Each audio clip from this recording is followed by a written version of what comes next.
Cantonment BRS MLA మరణంలో చాలా అనుమానాలకు ఇంకా సమాధానం దొరకలేదు. కుటుంబంతో పూజలు చేసి ఆకాష్తో కలిసి నందిత వేరుగా ఎందుకు ట్రావెల్ చేశారు? అసలు ఆ 5 గంటలు ఏం జరిగింది? ప్రమాదానికి వేగం మాత్రమే కాదు, మరో కారణం ఏమైనా ఉందా? ఆకాష్ కారు నడిపేటప్పుడు మద్యం తాగి ఉన్నాడా? ఇలా రకరకాల కోణాల్లో పోలీసులు విచారణ జరుపుతున్నారు. హై ప్రొఫైల్ కేసు కావడంతో మరింత జాగ్రత్త తీసుకుంటున్నారు.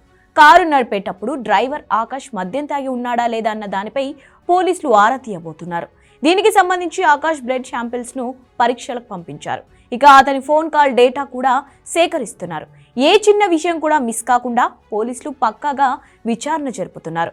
ప్రమాదంలో గాయాల పాలై ఆసుపత్రిలో చేరిన ఆకాష్ ను పోలీసులు ఇప్పటికీ ప్రశ్నించారు. ప్రమాదం ఎలా జరిగిందని ఎన్ని మార్లు ఎలా ప్రశ్నించినా ఏం జరిగిందో ఎలా జరిగిందో గుర్తులేదంటూ ఆకాష్ చెప్పుకొచ్చాడని తెలుస్తోంది. అతని నోటి వెంట అదొక్క మాట తప్ప మరే వివరాలు రాలేదని పోలీసులు అంటున్నారు.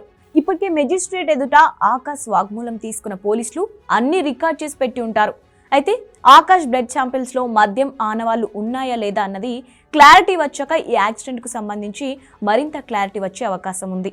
అయితే ప్రమాదం జరిగిన తీరు, డ్రైవర్ సమాధానాలతో నిద్రమత్తే ప్రమాదానికి కారణమని పోలీసులు ప్రాథమిక అభిప్రాయానికి వచ్చినట్లు తెలుస్తోంది.